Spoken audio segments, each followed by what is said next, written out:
Mais uma vez, bom dia, CCC! Que bênção, quanta coisa a nossa igreja acontecendo sempre, é um privilégio para nós, né? Sermos parte de uma igreja tão viva. Amados, vocês não têm ideia do quão maravilhosa é a nossa igreja. Eu, essa semana, acabei de voltar de viagem, tive o privilégio de ir lá para o Canadá e visitei algumas igrejas lá, ministrei em algumas igrejas lá, igrejas maravilhosas. Foi uma experiência muito boa, muito gostosa, ver gente do mundo inteiro louvando ao Senhor. Mas deixa eu contar uma coisa, não existe igreja igual a nossa. Dá para viajar o mundo inteiro, mas não tem lugar igual a nossa casa. Pelo menos para mim não tem. E hoje, né, esse domingo de missões, que privilégio pra gente ter a Mana Márcia aqui com a gente. Vou dar mais uma salva de palmas para Jesus pela vida dessa irmã.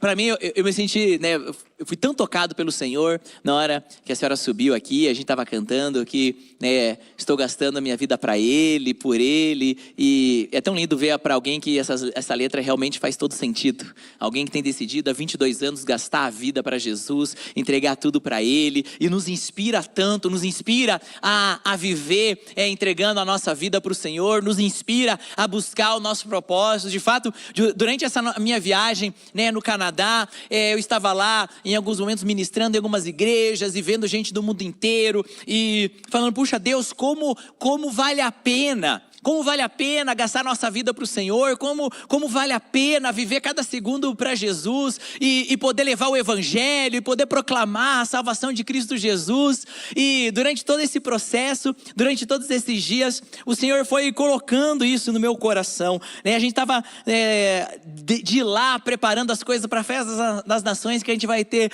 logo mais e orando por isso, para que o Senhor toque muitas nações, para que o Senhor possa realmente nos levar de várias formas, assim como o Senhor, por exemplo, tem nos levado lá para Moçambique, através da Mana Márcia, e tem nos levado para tantos lugares, através, né, nos levado para o Uruguai, através do Beto, da Cris e daquela obra lá, e nos levado para tantos lugares, através de irmãos e irmãs que têm entendido que não basta ser salvo, nós precisamos viver com um propósito. Não basta apenas esperar aquilo que receberemos na eternidade. Precisamos entender que ainda aqui na terra nós temos algo para vivermos no Senhor.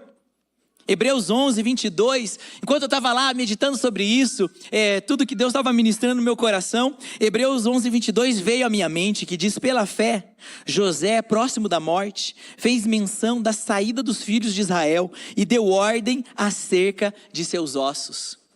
Veja, José, ele tinha vindo para o Egito, Deus tinha o prosperado muito ali no Egito, Deus tinha feito uma obra através dele ali no Egito. A gente vai falar um pouco mais, mas ainda no final da sua vida, ele estava falando, olha, eu vou morrer aqui nessa terra, mas vocês vão levar os meus ossos para a terra prometida, porque José, ele estava vivendo, desfrutando daquilo que o Egito tinha para ele, mas o coração dele ainda estava na terra prometida, o coração dele ainda estava nas promessas do Senhor. Ele entendia que tudo que o Egito tinha para oferecer não roubou e não vislumbrou o seu coração. Ele estava ainda com o coração na eternidade, no propósito de Deus.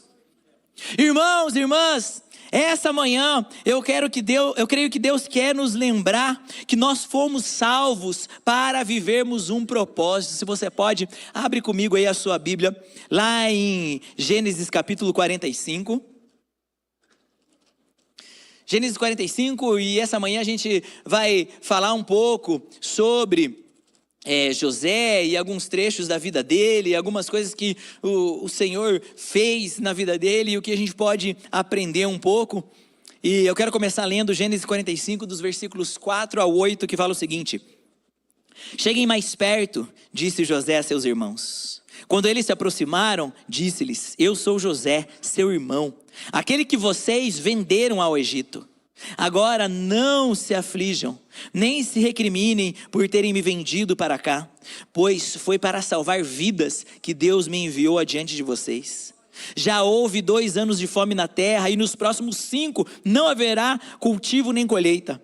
Mas Deus me enviou à frente de vocês para lhes preservar um remanescente nessa terra e para salvar-lhes as vidas com grande livramento. Assim, não foram vocês que me mandaram para cá, mas sim o próprio Deus. Ele me tornou ministro do faraó e me fez administrador de todo o palácio e governador de todo Egito. Então vamos lembrar rapidamente aqui da vida de José. José, ele era filho de Jacó, neto de Isaac, bisneto de Abraão. Ele era um filho favorito de seu pai lhe tinha presenteado com uma túnica colorida, mas um dia o Senhor aparece para ele em sonho, ele fala do sonho que teve, que Deus o colocaria no lugar de destaque. Os seus irmãos, por inveja, conspiram contra ele, o vendem como um escravo. Ele vai para escravo e passa a servir na casa desse seu mestre Potifar, e lá ele faz tudo com muita excelência. Lá o Senhor o prospera, ele começa a administrar todos os bens do seu senhor. Mas um dia a esposa de Potifar vem para querer pecar junto com ele e tentar o seduzir. Ele foge do pecado, ela o acusa injustamente, de maneira mentirosa. Ele vai parar na prisão. Lá na prisão ele traz revelação sobre o sonho de 2 homens que estavam companheiros de cela dele. Esses homens, um deles morre, o outro é restituído no palácio do faraó. 2 anos depois, aquele ex-companheiro de cela se lembra de José e o traz para trazer a revelação de um sonho do próprio faraó. E ele traz não só a revelação do sonho, que haveria fome na terra, mas traz toda uma estratégia administrativa que o faraó deveria seguir para garantir o sustento do povo. E então o faraó o traz para ser governador de todo o Egito. Abaixo do faraó, logo em seguida vinha José. E então, nesse lugar agora de governador, nesse lugar de destaque, os irmãos de José vêm até o palácio para pedir comida. E aí é o texto que a gente acabou de ler, onde ele se revela, onde ele fala e ele demonstra o seu coração. Os seus irmãos venderam ele como escravo, seus irmãos o colocaram na prisão, mas José, desde cedo, ele tinha sido revelado pelo próprio Deus que ele tinha um propósito. Ele já sabia, porque o Senhor tinha falado com ele, que ele estaria em lugar de destaque, que ele seria um administrador. E amados, eu e você precisamos nos lembrar das promessas e das palavras que nós recebemos no dia da nossa salvação. No dia que você foi salvo, Deus falou com você. Quem sabe um dia, lá quando você se formou no paternidade, você recebeu uma palavra profética. Talvez essa semana você se tornou um líder de célula, o Senhor te deu uma palavra. Nós precisamos nos lembrar dessas palavras, mas mais do que isso, nós precisamos nos lembrar das palavras que a Bíblia fala no nosso respeito, como 1 Pedro 2,9. Vocês, porém, são geração eleita, sacerdócio real, nação santa, povo exclusivo de Deus, para anunciar as grandezas daquele que os chamou das trevas para a sua maravilhosa luz. De quem que esse texto está falando? Levanta sua mão comigo. Diga: eu sou esse povo escolhido. E amados, eu e você, assim como José, fomos escolhidos por Deus. No dia que Ele te salvou, foi Ele que te escolheu, foi Ele que te trouxe. Já parou para pensar que a sua salvação poderia ter acontecido simplesmente lá no teu leito de morte, nos seus últimos segundos? E você já parou para pensar que se a sua salvação acontecesse nos seus últimos segundos de vida, só no seu leito de morte, você iria para o mesmo céu que você vai, tendo sido salvo sei lá quanto tempo? Talvez você foi salvo semana passada, talvez já faz muitos anos. Ora, se o Senhor escolheu o dia da sua salvação, a fim de que você gastasse dias, anos nessa terra enquanto salvo, é porque Ele tem um propósito, é porque Ele tem um plano. E o plano do Senhor, ele tem muitos aspectos, e a gente pode aprender disso, sobre o propósito que Deus tem para os seus salvos, através da vida de José. Vai comigo em Gênesis 42, 21. Os irmãos disseram uns aos outros: certamente estamos sendo punidos por causa do nosso irmão José. Vimos como ele estava angustiado quando nos implorava por sua vida, mas não quisemos ouvi-lo, por isso nos sobreveio essa angústia. Atos 7:9 fala o seguinte: os patriarcas, tendo inveja de José, venderam-no como escravo para o Egito, mas Deus estava com ele. A gente vê os irmãos, quando estão passando por fome, eles falam: olha, talvez essa fome que nós estamos passando é uma punição de Deus, porque um dia nós fizemos nosso irmão sofrer. E amados, José sofreu. José sofreu quando foi traído pelos seus irmãos. Eu acho que mais do que a dor das correntes do escravo, deve ter sido a dor na alma daquele filho, vendo seus próprios irmãos o traírem, o vender, e por inveja, esquecer dele numa terra estranha. José sofreu quando ele foi injustamente acusado de algo que ele não fez. José sofreu quando ele foi colocado numa cela de prisão. José sofreu quando, ao trazer revelação e salvação para o seu colega de cela, ele esqueceu dele lá mofando por 2 anos. O fato de ter sido salvo, o fato de ter um propósito, o fato de ter sido um homem escolhido por Deus, não poupou José de passar muitos dias de lágrimas.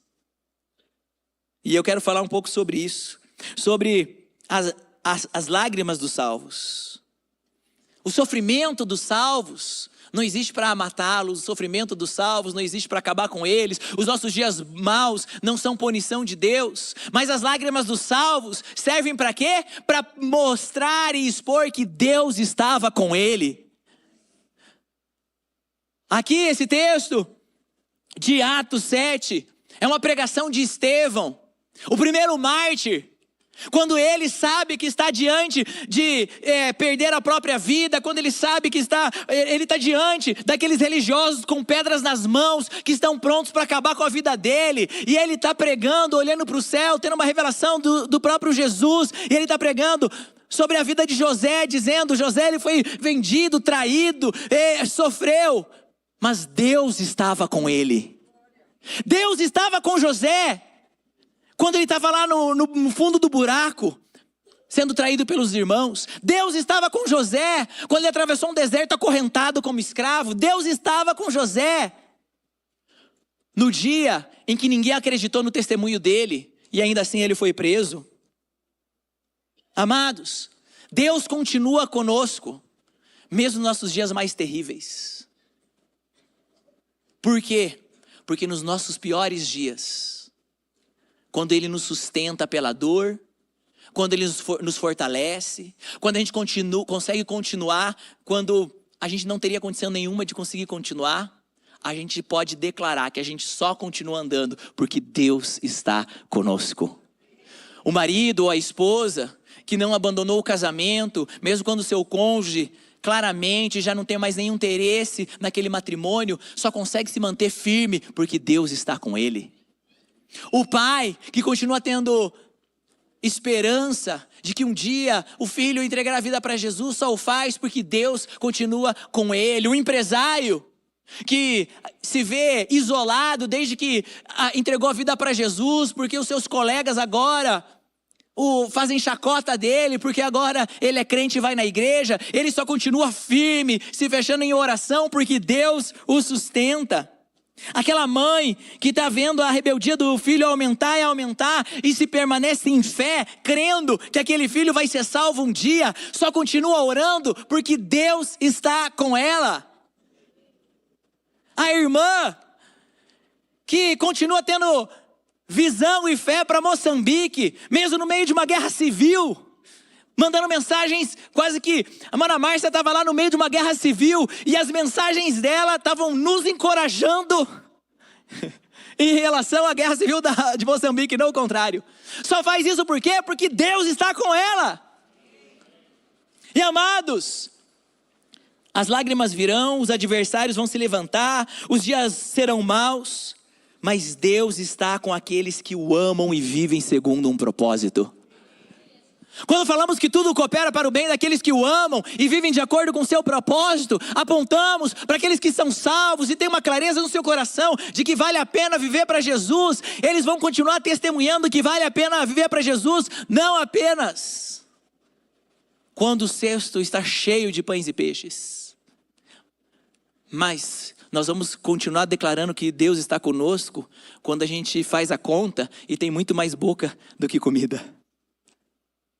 Naqueles momentos onde as coisas parecem que não estão dando certo, Deus está conosco.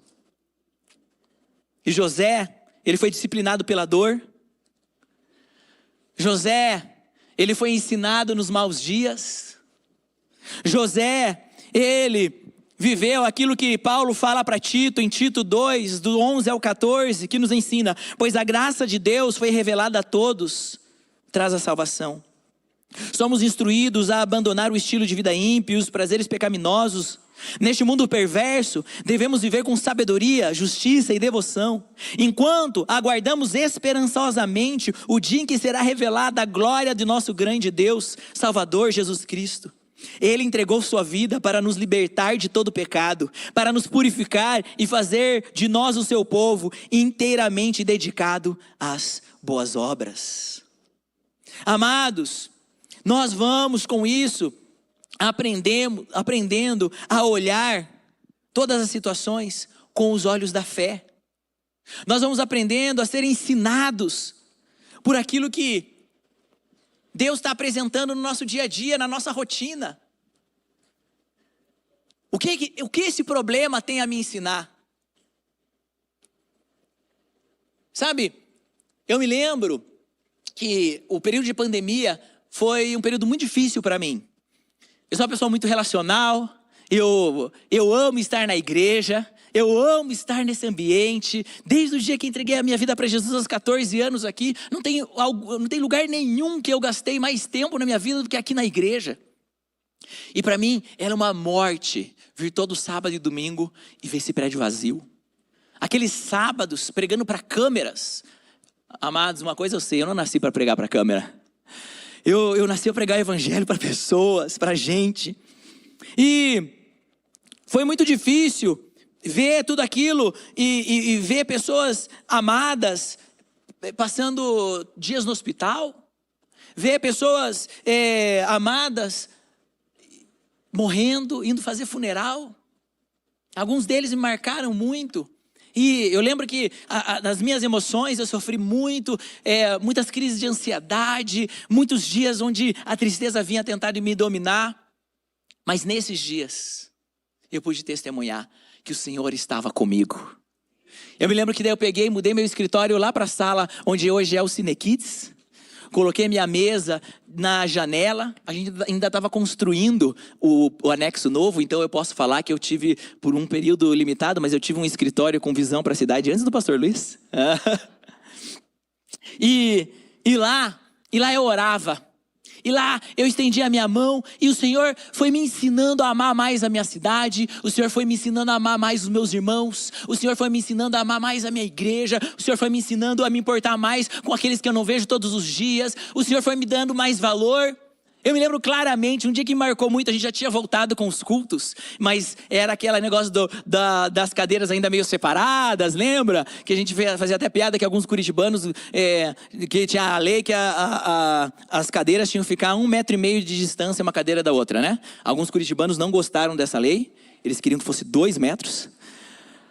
Mas a gente estava aquele negócio, mas algumas pessoas, né, que eram chamadas de público de risco não podiam estar nos cultos. O dia em que foi liberado a volta das crianças, para mim foi o melhor dia de todos desse pós-pandemia. Que acabou o culto e estava a criançada correndo aqui na frente de volta. Ai, amados, que dia maravilhoso. E esses dias então, maus, eles vão nos ensinando, como Gênesis 39, 2-4 nos ensina, o Senhor estava com José, de modo que este prosperou e passou a morar na casa do seu senhor egípcio. Quando este percebeu que o Senhor estava com ele e que o fazia prosperar em tudo que realizava, agradou-se de José e tornou-o administrador de seus bens. Potifar deixou a seu cuidado a sua casa e lhe confiou tudo o que possuía. E Gênesis 39, 9 diz, José dizendo, ninguém desta casa está acima de mim. Ele nada me negou, a não ser a senhora, ele falando para a esposa de Potifar, porque é a mulher dele. Como eu poderia então cometer algo tão perverso contra Deus. Veja, amados, José, ele não foi sufocado pelas crises, ele floresceu nas crises. Ele floresceu nas crises. Cada crise era um ambiente, um terreno onde ele florescia. E agora, florescendo, ele foi expondo as suas boas obras. Nesse ambiente difícil, nesse ambiente de dificuldade, ele foi expondo uma outra qualidade dos salvos, um outro motivo pelo qual eu creio que o Senhor, Ele nos salva e nos mantém nessa terra, nos mantém vivendo os nossos dias, para que a gente possa expor boas obras. E aqui a gente vê dois tipos de boas obras. A gente vê ele indo bem, ele sendo excelente, ele fazendo tudo da melhor forma possível. Tudo que ele botava a mão ia bem, por quê? Porque ele era um homem excelente, porque ele se preocupava em fazer bem feito, porque ele fazia como se fosse para o Senhor. E a gente vê também as suas boas obras, boas obras espirituais. Ele andava em santidade, ele dizia não para o pecado, ele estava mais preocupado em agradar a Deus do que com sua própria reputação. Talvez José poderia ter levado uma vida extraconjugal com aquela mulher sem que ninguém nunca soubesse disso. E ele continuaria desfrutando das boas coisas da casa de Potifar. Mas para ele era muito mais importante fazer uma boa obra diante de Deus.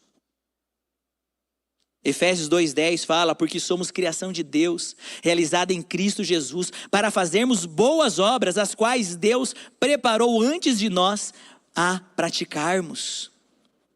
Amados, como que José conseguiu vencer a tentação? De onde José tirou forças para dizer não para aquela mulher? Qual era o foco de José? José ter vencido a tentação não é o motivo pelo qual Deus esteve com ele. Não é porque José disse não para a tentação que Deus veio estar com ele. Deus já estava com ele antes. De fato, José ter dito não para a tentação é a causa, é o resultado de ele estar carregando a presença de Deus. É como se a presença de Deus não é um prêmio que eu recebo se ando em santidade. A presença de Deus é a força que me capacita para andar em santidade. Por isso, para aqueles que são salvos, aqueles que se importam com a presença, e nós como igreja temos falado sobre a presença de Deus, nós precisamos entender que é essa presença que vai nos capacitar a andarmos para uma vida santa. Eu amo essa frase, sempre falo dela, de Spurgeon, que diz: aquilo que a lei exige de mim, o evangelho me capacita para viver. Então, irmãos, irmãs, eu e você, nós fomos salvos para vivermos boas obras, ou seja, para expressarmos a palavra de Deus nos nossos dias, para sermos a Bíblia ambulante onde nós entramos. E naquele dia, naquela casa, o testemunho de José declarou: existe um Deus. E porque existe um Deus, existe um padrão para ser vivido. Naquele dia em que José, ele decidiu não desejar a mulher do próximo, ele estava declarando que existia um padrão moral, porque existe um autor do padrão moral. E é isso que eu e você, enquanto salvos, podemos viver nos nossos dias. Nós podemos viver nos nossos dias, reconhecer que ao sermos salvos, Deus derramou sobre nós da presença dele. E ao carregarmos essa presença, nós estamos carregando em nós aquilo que nos capacita a viver uma vida longe do pecado. E eu não farei agora como a minha corrida pela santidade não será agora como a corrida de um cavalo que tem uma cenoura pendurada na frente e ele sai correndo porque ele quer comer aquela cenoura e aí ele está correndo atrás simplesmente daquele prêmio. Não, eu vou correr agora como eu estou jogando uns jogos de Mario novo com os meus filhos. E no Mario Kart, quando você pega a estrelinha, irmão, você corre. e nada te para, não porque você é bom, mas porque você tem a estrelinha do Mário. Essa é a presença de Deus nas nossas vidas. É a estrelinha do Mário. Deus estava com ele, e porque Deus estava com ele, ele pôde dizer não para aquela mulher. Deus estava com ele, e porque Deus estava com ele, ele foi em paz para aquela prisão. Gênesis 41, 16, respondeu-lhe José: não está em mim o poder de interpretar os sonhos, mas Deus dará ao faraó uma resposta favorável. Quando o faraó o chama para interpretar o seu sonho, José, ele tinha essa graça de Deus para interpretar, mas ele não chegou botando na banca falando: fica tranquilo, chegou o interpretador de sonhos agora.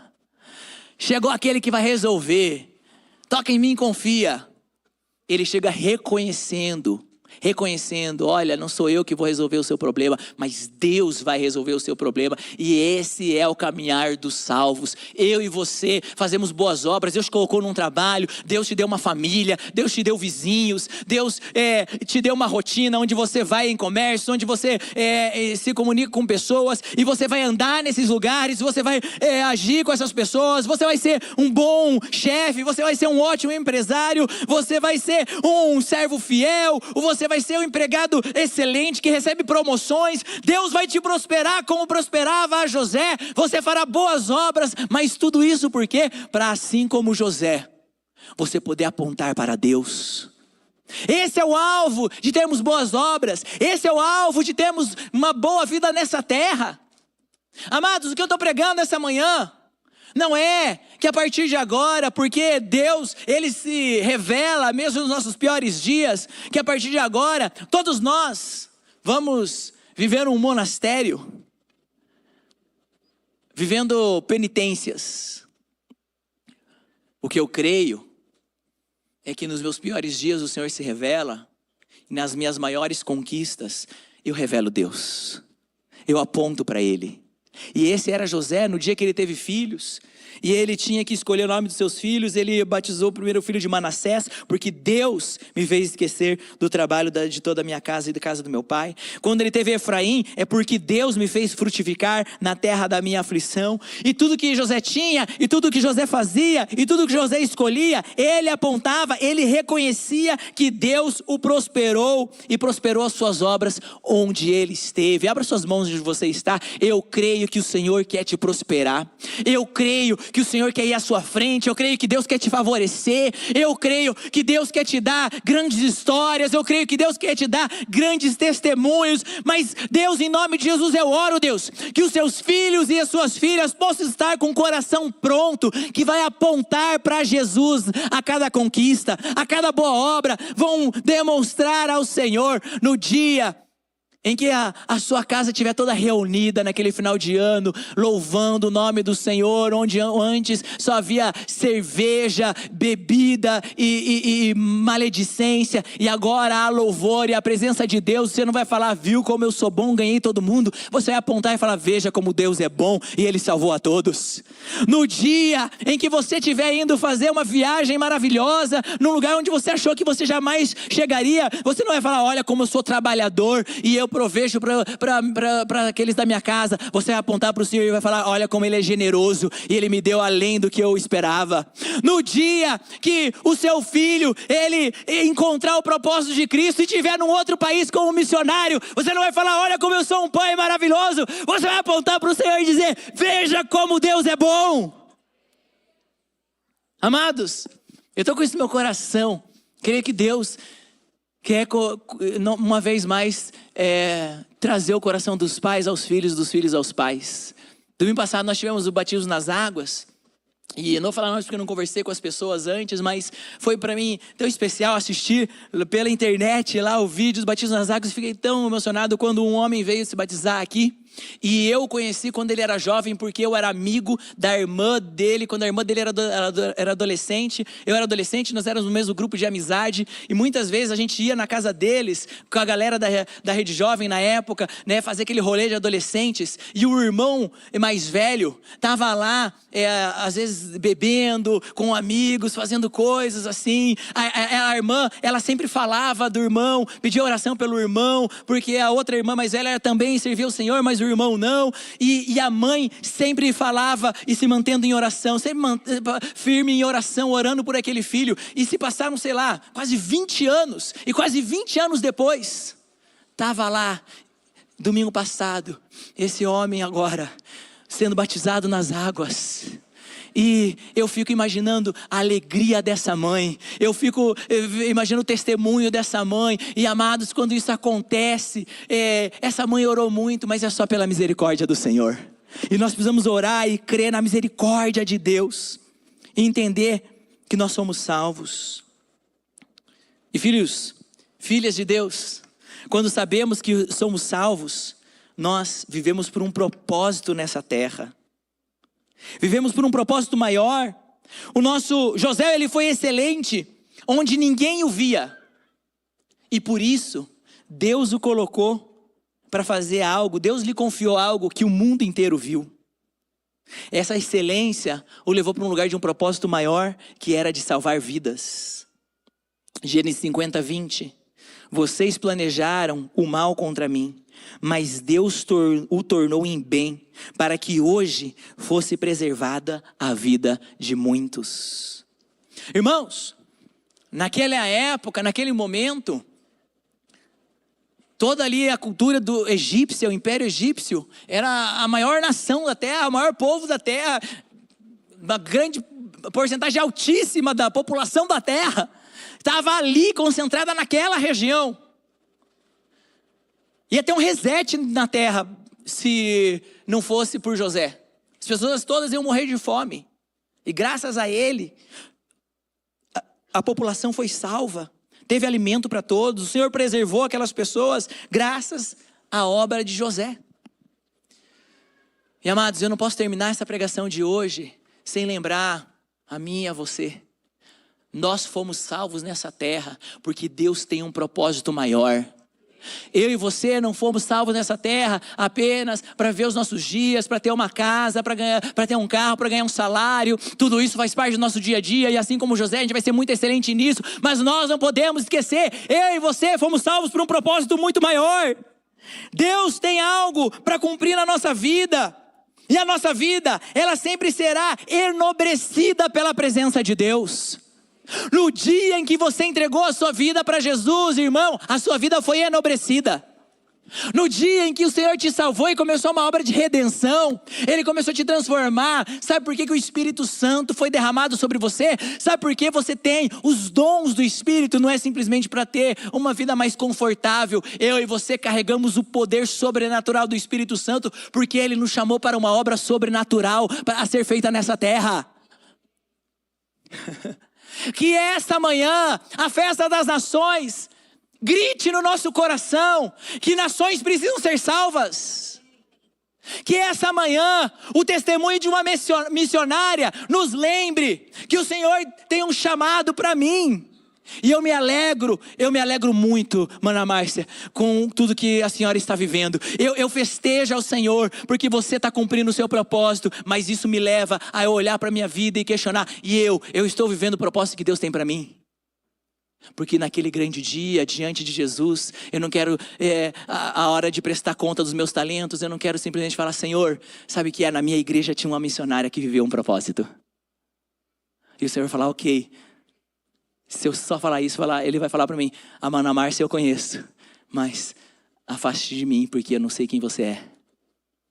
Naquele grande dia, eu quero falar, Senhor, assim como o texto diz em Hebreus, inspirado pela grande nuvens de testemunhas que correram adiante de mim. Eu corri a minha carreira com os meus olhos fitos em Jesus, o autor e consumador da minha fé, e eu cumpri o bom propósito que o Senhor tem para mim. Abra suas mãos onde você está, porque eu creio que essa manhã o Senhor Jesus, Ele quer revelar sobre propósitos na vida de muitos aqui. Irmãos e irmãs, não tem idade. Quem sabe você está aqui, você fala, eu perdi a minha chance, ele já passou, o meu carro já passou, um dia eu falhei e aquela era a minha onda. Não, o dia do Senhor é hoje. Ele tem um chamado para você, Ele tem um propósito para fazer na sua vida. Senão você não estaria aqui hoje. E quem sabe algo pelo qual você está lutando contra. A tua prisão, a tua escravidão, talvez até o motivo da sua lágrima, é de fato o caminho pelo qual o Senhor está te conduzindo a viver o seu propósito. Irmãos, basta estarmos com Deus, basta andarmos com Ele, basta clamarmos pela essa presença. Eu acho que de tudo que José conquistou, viveu, experimentou, nada foi tão grandioso como essa definição e essa frase: e Deus estava com ele. Quando Pedro está pregando na casa de Cornélio, e ele está falando aos gentios, ele está pregando sobre Jesus, ele vai falando que Jesus é aquele que morreu, que se entregou a todos, que ressuscitou, que cumpriu um bom propósito, e aí Pedro termina falando a seguinte frase: e Deus estava com ele. Que grande honra para José ter a mesma definição que foi dada a Jesus. De fato, José é uma grande figura de Jesus no Antigo Testamento. O irmão que foi traído pelos seus outros irmãos falhos. Aquele que foi injustamente, recebeu uma punição injusta sem ter causado nada por aquela punição. Aquele que foi adiante dos seus irmãos para providenciar o que os próprios irmãos não poderiam providenciar para si mesmos. Essa manhã, ao olharmos a vida de José, podemos ver, de fato, a figura de Jesus e aquilo que ele fez por mim e por você. E caso você não conheça essa história ainda, a maior história de todas, Jesus Cristo, ele era Deus, ele estava com Deus na criação do universo, e tudo que foi criado através dele. Mas um dia Deus amou você tanto, que ele entregou seu único filho, para estar nessa terra, para andar aqui, e estando aqui como um dos nossos irmãos, sabe o que nós fizemos com Jesus? Nós o rejeitamos, nós escolhemos as nossas próprias paixões, nosso próprio jeito de andar, de falar, e nós crucificamos Jesus. Jesus foi crucificado, ele morreu, mas ao terceiro dia ele ressuscitou, para providenciar para mim e para você o que a gente não pode providenciar para nós mesmos, a paz que nós precisamos para viver, a graça para as nossas casas, mas acima de tudo, a salvação eterna. Hoje, eu e você podemos ter a esperança de sermos chamados como José foi chamado, que Deus estava com ele. Sabe por quê? Porque aquilo que nos separa de Deus, que é o nosso pecado, nós podemos receber o perdão por todos os nossos pecados, porque Jesus um dia se entregou por nós. E se você está aqui conosco nesse salão, conosco através desse Campus Live, se você está aqui conosco hoje e você ainda está vivendo separado de Deus, saiba, Jesus hoje te convida a você escolher uma nova vida, uma vida de comunhão com o Pai. Hoje você pode escolher por Jesus. Gostaria de convidar a todos, aqueles que podem, fiquem de pé no seu lugar.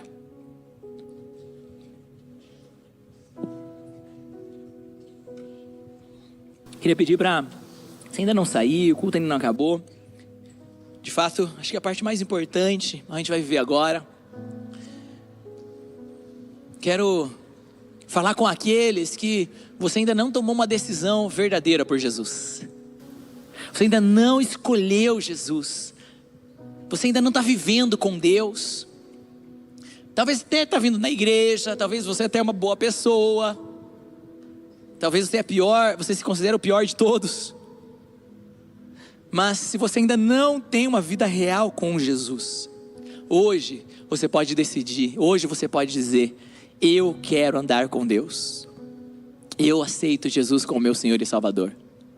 Por isso eu quero convidar todos que estão aqui, se você pode, abra suas mãos por favor no seu lugar, feche os seus olhos.